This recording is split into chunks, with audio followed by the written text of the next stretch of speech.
যানজট এ যেন নিত্য সাথী হয়ে গেছে বাঁকুড়াবাসীর কাছে। প্রতিদিন সকাল হলেই যানজটে পড়তে হয় স্কুল পড়ুয়া থেকে অফিস কাছারি যাওয়ার সমস্ত ব্যক্তিকেই। মঙ্গলবার বাঁকুড়া সার্কিট হাউস এলাকাতেই সেই যানজটে পড়েই নাজেহাল হতে হয়েছে সমস্ত মানুষকে।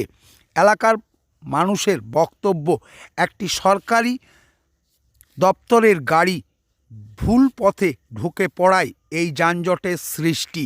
অবশেষে সেই দপ্তরের গাড়িটি পিছু হটতে বাধ্য হয় পাবলিকের চাপে পড়ে।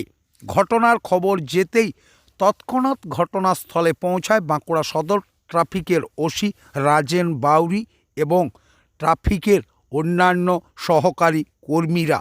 তারা এসে সেই যানজট অনেকটাই মুক্ত করার চেষ্টা করেন। যদিও এলাকার মানুষের অভিযোগ, সরকারি দপ্তরের গাড়ি যদি আইন না মানেন তাহলে সাধারণ মানুষ কোথায় মানবেন আইন? তা নিয়েও উঠছে প্রশ্ন, কেন সরকারি দপ্তরের গাড়িগুলি এভাবে বেপরোয়া চালাবে? তা নিয়েও উঠছে নানান মহলে নানান প্রশ্ন। কিন্তু এই যানজটের ভোগান্তি কবে শেষ হবে বাঁকুড়াবাসীর কাছে, তা নিয়েও প্রশ্নচিহ্ন রয়ে যাচ্ছে সকলের কাছে।